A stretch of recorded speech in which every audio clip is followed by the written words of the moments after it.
The accidental gesture. On the quiet side of the galaxy, the planet Virelia was known for its glowing blue forests, calm winds, and people who spoke through heart and gesture. It was a peaceful world, untouched by war. And it was here that a young, human engineer named Ryan Carter was sent on a diplomatic mission to help build a small energy station for a Virelian village. Ryan was simple. He liked machines more than people, but he was good at what he did. With a strong jaw, short brown hair, and tired green eyes, he carried the weight of a past he never spoke about. He wasn't expecting to meet someone like Karel.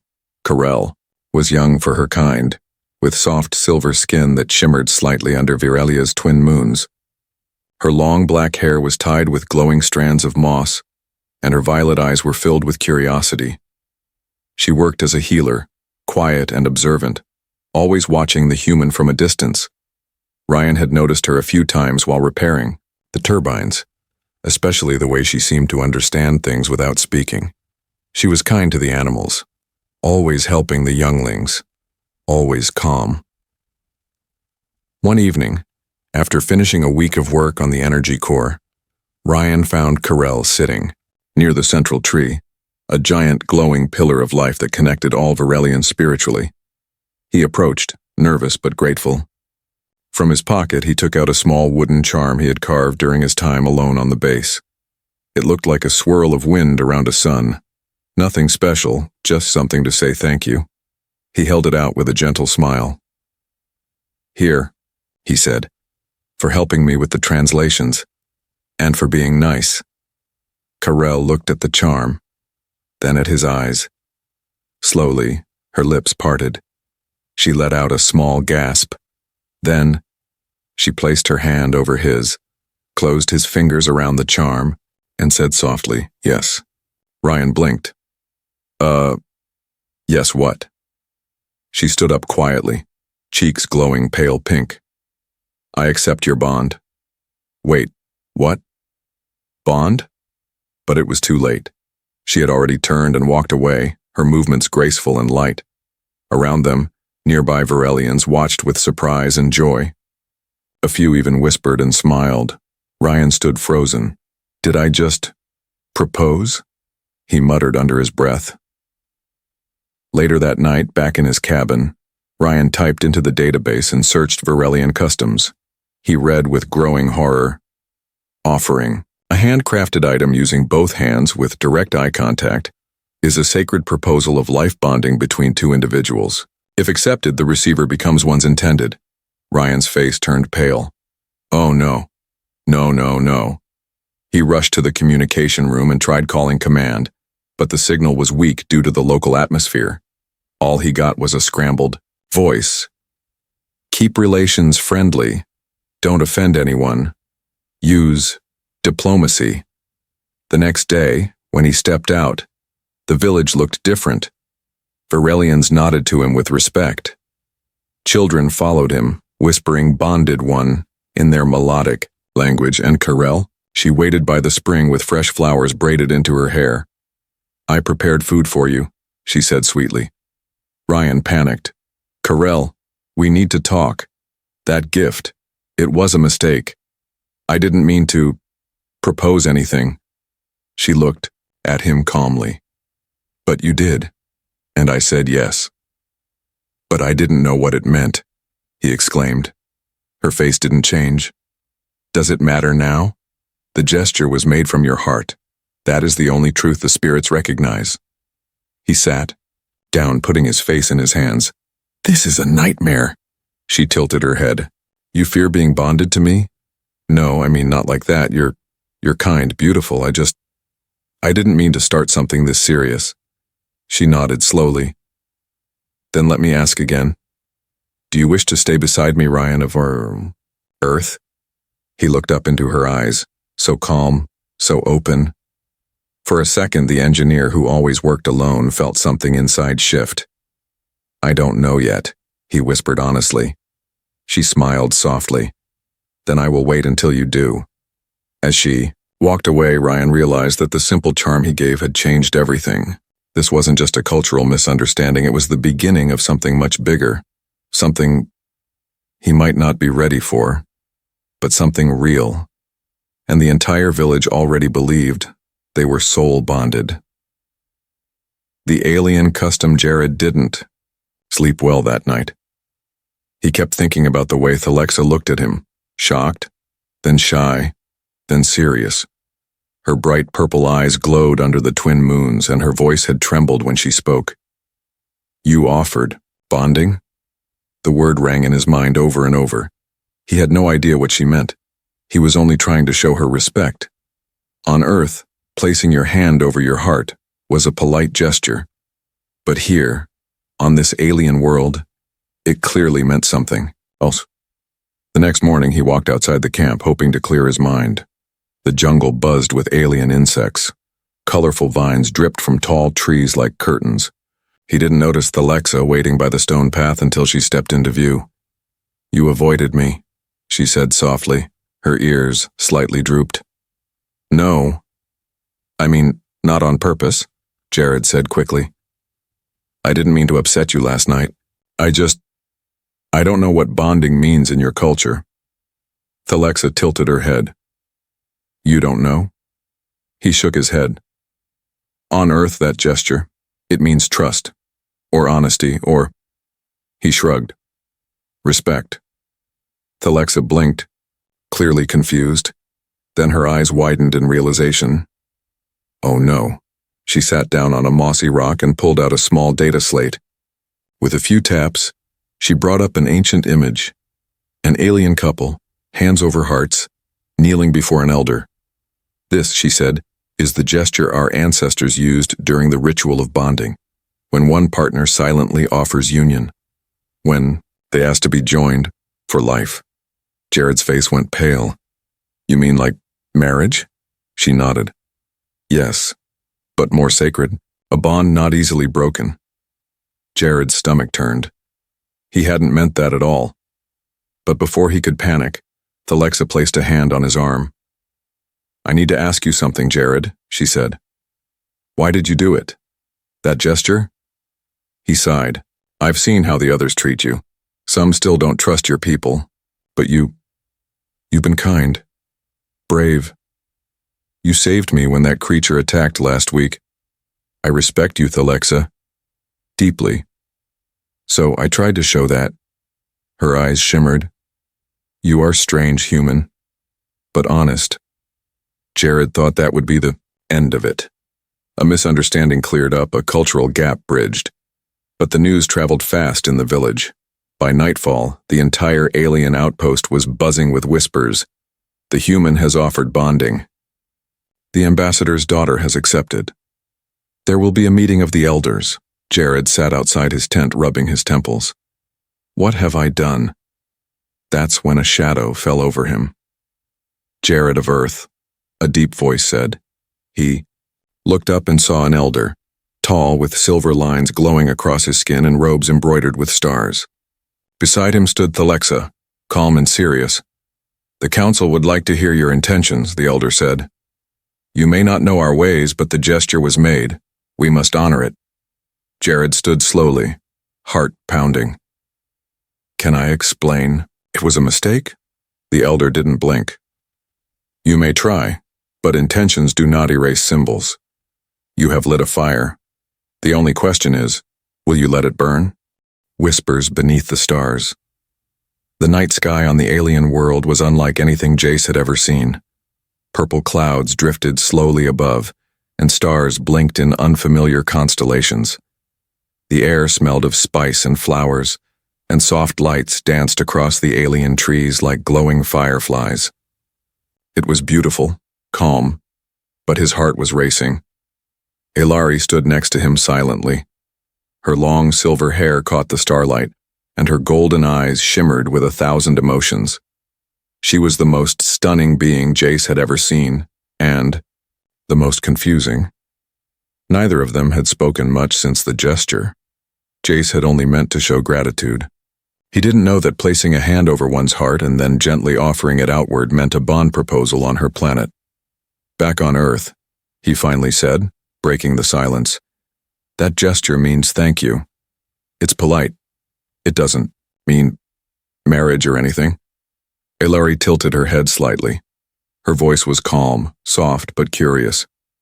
But on Elthera, that gesture is sacred. It's what warriors do when they offer their life to someone.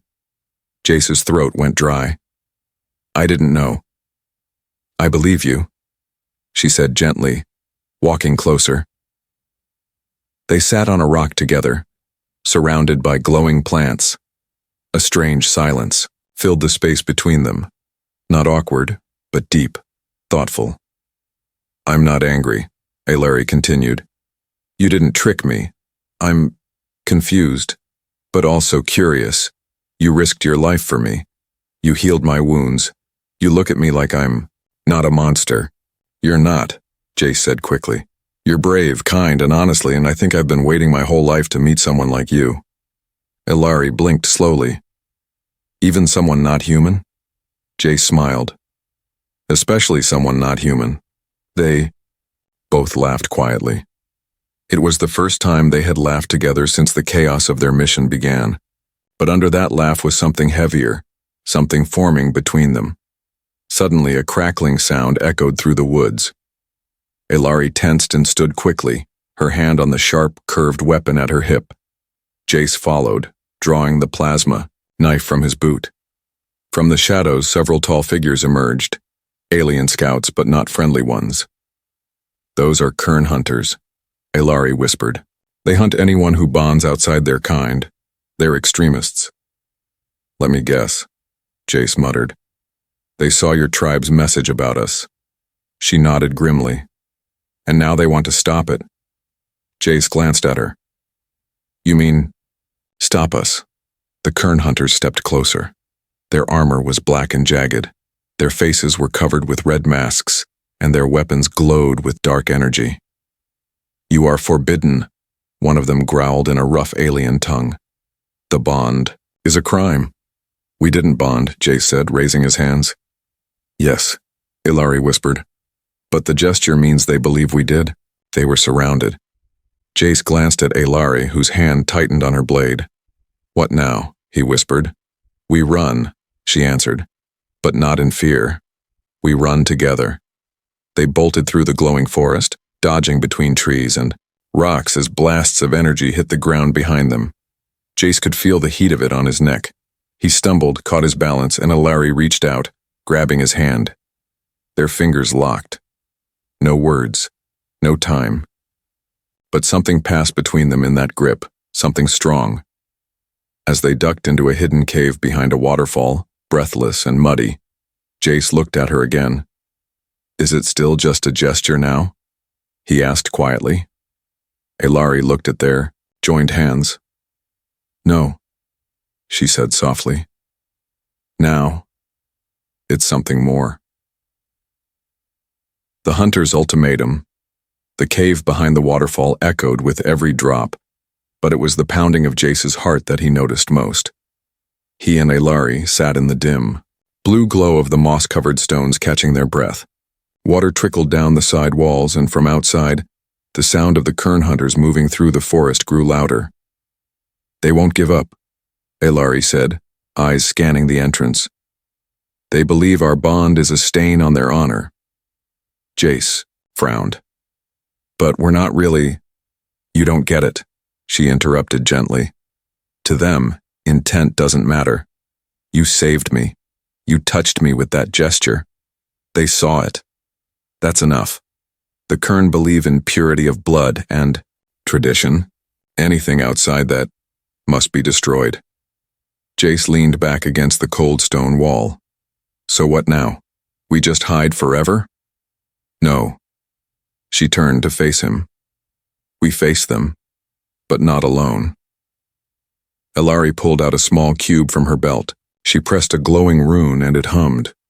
I'm calling my mother. Your mother? She's the matron of my house. A high protector. If she acknowledges our connection, even as allies, it might stop the Kern from killing you. Jace nodded slowly. And if she doesn't?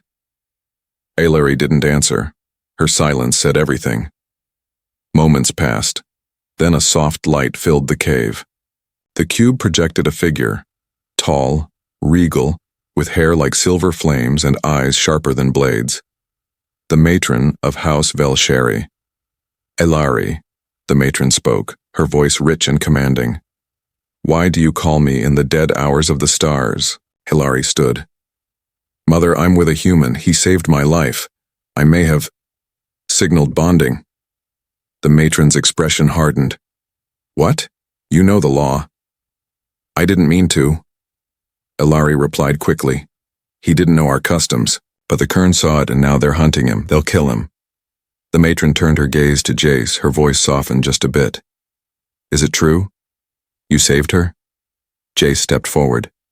Yes, ma'am. I didn't know the gesture meant anything serious, I swear. But I won't let them hurt her. There was a pause. A heavy silence. You stand beside her in a time of danger, the matron said. That alone is honorable. But before anything more could be said, a sharp explosion shook the cave. The Kern had found them. They're collapsing the entrance. Elari shouted, grabbing Jace's arm. Rocks tumbled. Dust choked the air.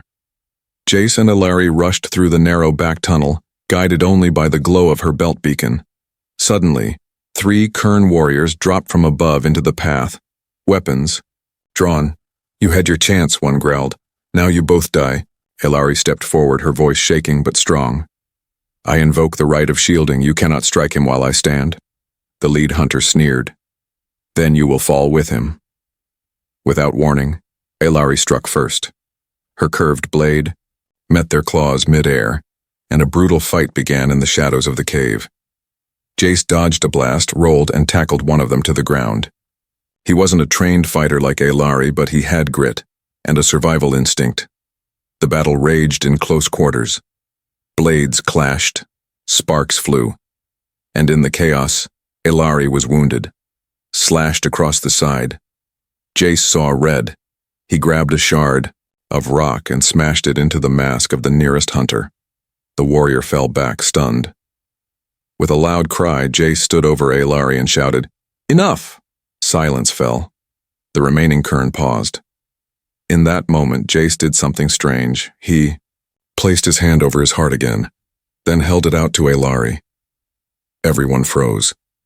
Elari's eyes widened. Jace, are you sure? I wasn't before, he said, but now I am. One of the Kern dropped to one knee. The others followed slowly. The right is accepted, the leader said. We cannot kill one who willingly bonds. Elari turned to Jace, breathless and shaking. Do you know what you've just done? Jace grinned despite the pain. I think I just made the craziest decision of my life. And somehow, it felt right. The ceremony of stars. The next morning, the sky above the alien cliffs turned a gentle pink. Light from 2 suns fell softly over the valley. The human, Jack, stood by the edge of a silver stream, staring at his reflection. His eyes looked tired, unsure. Behind him, footsteps approached. It was Lyra, dressed in glowing fabric that shimmered like water. Her eyes were full of something deep. Uncertainty, but also hope. Are you ready for the ceremony? She asked quietly. Jack turned. Ready? Not really. I still don't understand half of what's going on. She gave a small smile. Neither do I. But I think that's what makes it special. They walked together to the hilltop where the bonding ceremony would take place. The alien elders were already waiting, tall, robed figures with long tendrils that moved gently in the wind. A fire burned in the center of their circle, its flames blue and white, dancing with energy. Jack looked around nervously. What if I mess this up? You won't, Lyra whispered, touching his arm. Because your heart is in the right place. The eldest alien raised a hand. The circle went silent. Today, under twin suns, we witness a rare moment. The elder spoke. A bond that crossed stars, a gesture once made in confusion, now embraced in truth.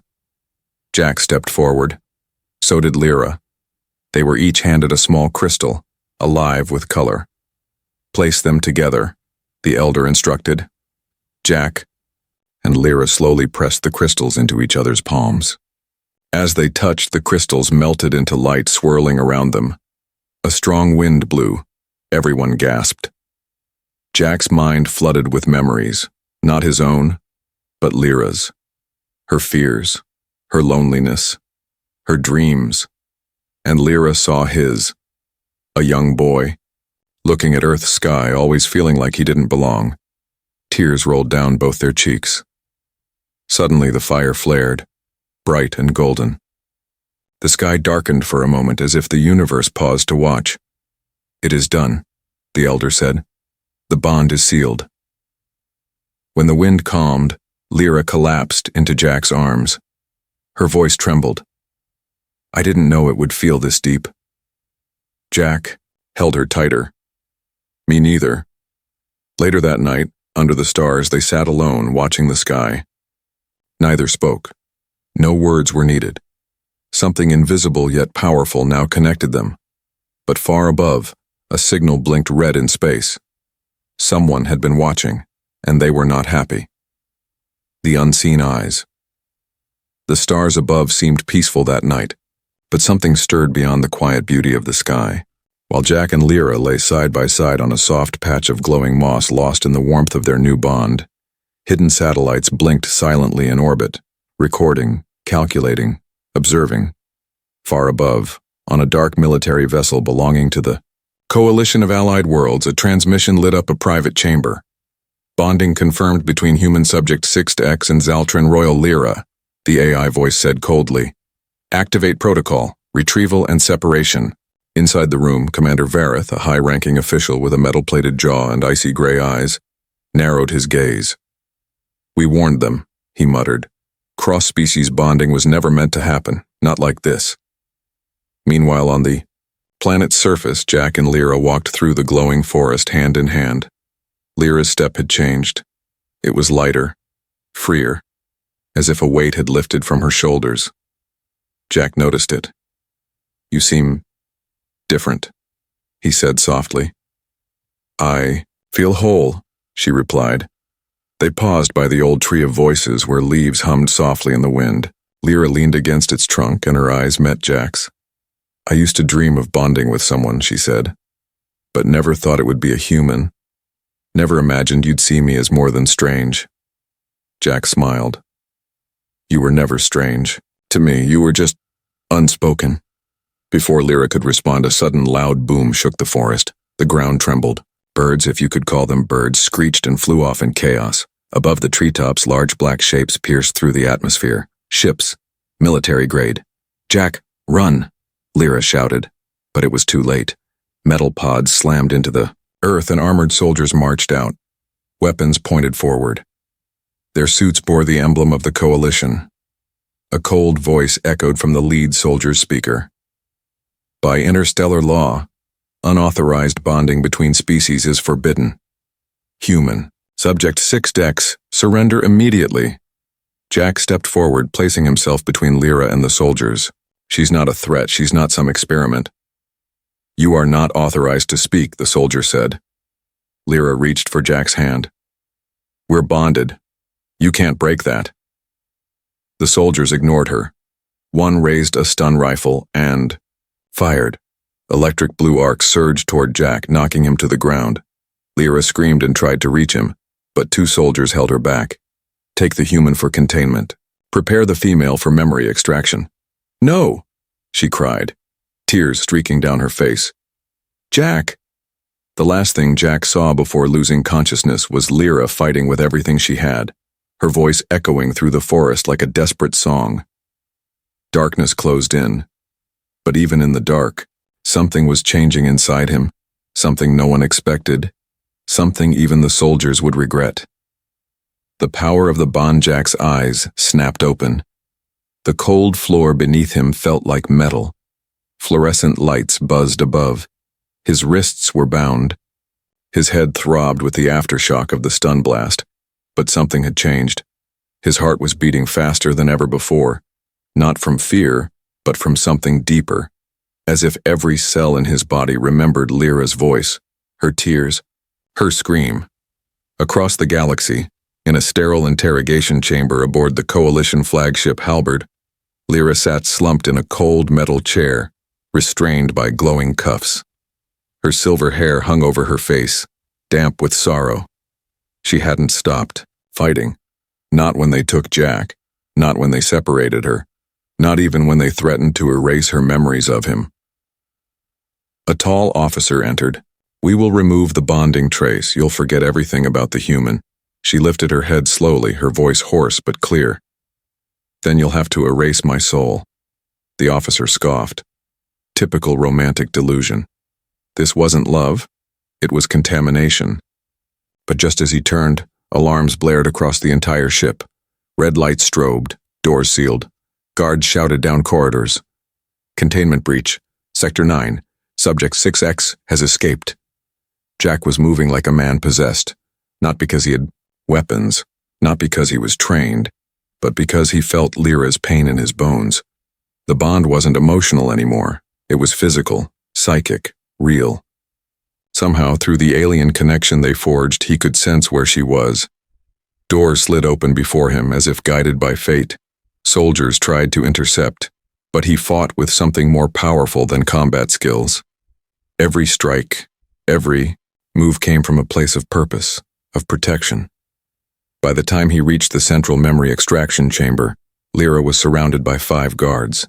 She turned at the sound of a blast, and there he was. "Jack!" she gasped. He threw a stun baton to the floor, panting. "Told you, I'd never let them take you." Before the guards could fire, something incredible happened. Lyra's body began to glow. The symbol on her palm, the mark of the bond, shone like a miniature star. Jack's chest pulsed with the same light. The 2 lights connected in a streak of raw energy, forming a shield around them. The guards fired, but their blasts dissolved mid-air. "You can't separate bonded souls," Lyra said, her voice rising, defiant. The energy expanded, knocking back the guards and tearing open the walls. The ship shook, consoles exploded, and in the chaos, Jack grabbed her hand. "Come on." They ran, following the path that somehow instinctively revealed itself. Minutes later, an escape pod burst from the Halberd, streaking across space toward a small moon covered in dense jungle. Inside, Jack held her close. "We'll figure it out," he whispered. "I don't know what just happened, but we'll figure it out." Lyra looked at him, her silver eyes reflecting the stars. "The bond chose us. It made us more." As they landed in a quiet clearing, far from the reach of the Coalition, Lyra leaned her head on his shoulder. "For them, it was a mistake," she said. "But for us, it was destiny. And somewhere in the void of space, the Coalition would come to realize the most dangerous force in the universe was not a weapon, not a species, but 2 souls who refused to be broken.